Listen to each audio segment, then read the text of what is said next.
know what? They're the best around. A little slice of heaven. Last name Kessler, first name Evan. Kessler, everybody. Give it up for Robin Tom, everyone. Give it up for Whitney Melton. First Dong Way of the Samurai. Is that where you know what I'm saying? I get that? Okay. Enough of the references, guys. Enough of the references. Earlier in the day, our esteemed host sent me a message. He said, do you have any preferences for when you want to go out tonight? My response was, I don't really care. I just probably don't want to go first. But then I was like, you know what? If you need me to bring the energy to start the show, I will bring the energy to start the show. Listen, I'm not a high energy guy by any stretch of the imagination, but I felt like I needed to reinvent myself to begin this show. So, when I say high energy, I'm going to need you guys to say, guy. So high energy! High energy! Wow, we got this crowd going. I got this crowd going. I did it, guys. I did it. Thank you. Now, when I say premise, I'm going to need you guys to laugh. I know you're traditionally supposed to laugh at punchlines. But the world is nothing. We don't have time for that. We don't have time for me to finish jokes. So how about I say something like, dating is weird. Oh man, you guys are nailing it. What? I feel like this is a gimmick. This is a really bad, weird gimmick.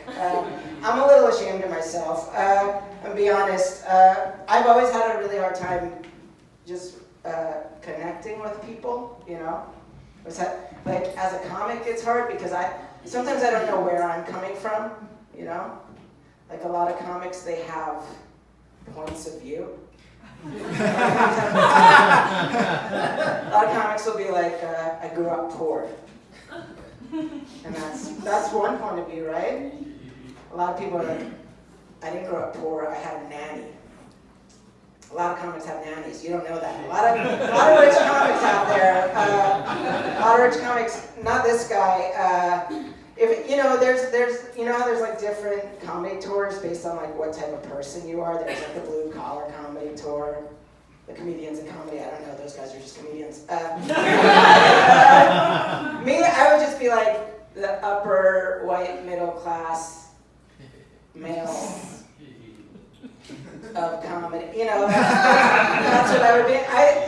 It's hard for me because a lot of people have, a lot of strife and stuff. Listen, I had a pretty good upbringing, but like bad things happen to me, bad things. Like, listen, the problem with that is I don't think people will be sympathetic to me about like my breakup after they find out like my family has a summer house. It's like, we got some, they're like, we don't feel bad for you. You don't have any student loan debt? We don't, get off the stage. What is your issue? Listen, yes, I have had bad things happen to me, like 28 years ago. No, this is legitimately sad. My dad died 28 years ago on National Coffee Day. Okay. I don't blame coffee. I still drink it. A lot of people would just swear off coffee for the rest of their lives.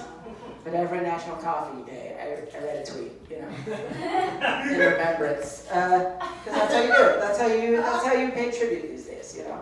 Just a little hashtag. National Coffee Day. Enough with the gimmicks, guys. I've got earthquake fever. I think you guys... That's part of my gimmick. Whenever I have a feeling about something or just like a reaction to something, I make a shirt about it. I've got earthquake fever. Anyone else here have earthquake fever? You guys got it. You know it. We all got it. You know, like a month ago, we all felt that those 2 earthquakes. What an occasion for us here in Los Angeles. What a momentous. I mean, I don't know where you guys were when the first one hit. July 4th, 2019. But I was in bed, and I was just like, all right.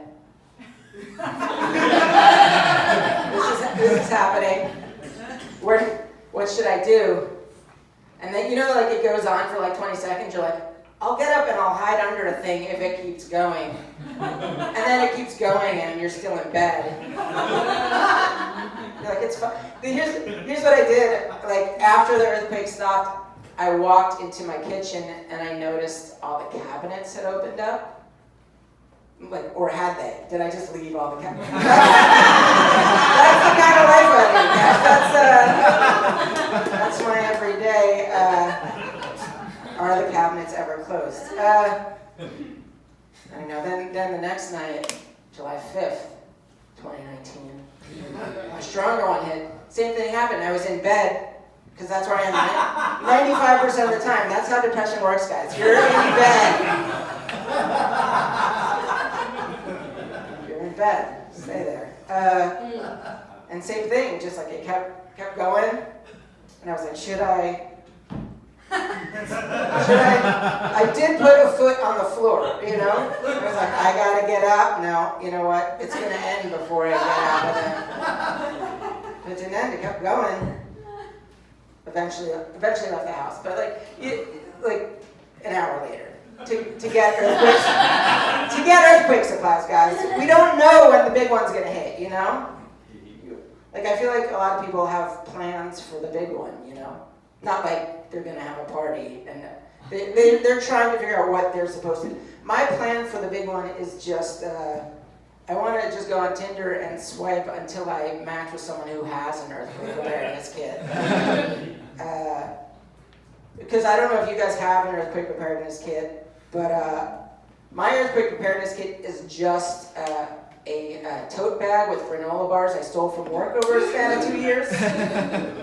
And I haven't had that job in like 3 years, so they're old granola bars. Still, I'm sure they're still good. I'm sure they're still good, guys. You know it. Granola bars never go bad, right? No. We've established that. Okay. I figured I know where I want to be in the case of the big one. I decided the ideal place to be in the case of the big one is Shake Shack. I just think it's funny that like when someone's going, where are you gonna be? Where were you when the big one hit? I was like, I was at Shake Shack. That's hilarious. You know? What an appropriate place to be. And people try to plan they worry about where they're gonna be during the big one and what they're gonna do after. What's gonna happen after? Personally, I'm okay with dying in something called the big one. That's what you're supposed to do. It's the big one. There's no shame in being swallowed up by the ground because it was just too strong for you. That's Mother Nature taking you back into the womb. I don't know. And I'm so like I don't really want to stick around to live in a post-apocalyptic world, you know. I don't want to do that. Like that's for Raiders fans, okay? That's who survives the big one. But if I do survive the big one, I mean I hope it doesn't happen, but if I do survive the big one, it does check off like 2 fantasies for me. So here are the 2 fantasies that it checks off. The first fantasy that gets checked off by me surviving the big one is I would finally get to move out of my apartment. Because listen, I've been living in the same apartment for 4 years, and I live with roommates. I don't want to live with roommates anymore. I'm okay with that thing crumbling to the ground and me going, oh shit, I need to find a new place, you know? The second fantasy box that it checks off for me is I've always had this fantasy of being rescued from rubble. Does anyone else think about that? Here's how I think it goes down. Like, let's say, like, the big one hits, my apartment crumbles to the ground, I'm trapped under rubble, and like, a couple hours later, let's be honest, I live in a nice neighborhood and I'm white, so they probably find me pretty quick. Not to be, you know. That's just the way America works now, okay? So like, they find me, they spot my hand like out of rubble. Rescue workers just start pulling me out of the rubble. And then like 30, 40 yards away, there's a really great photographer.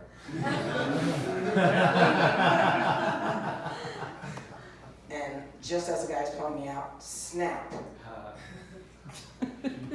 I'm on the cover of Time magazine. I'm forever known as Rubble Guy. And that's at least like several talk show appearances, guys. It's a credit. All right, I've been Kessler. Give it up for your host.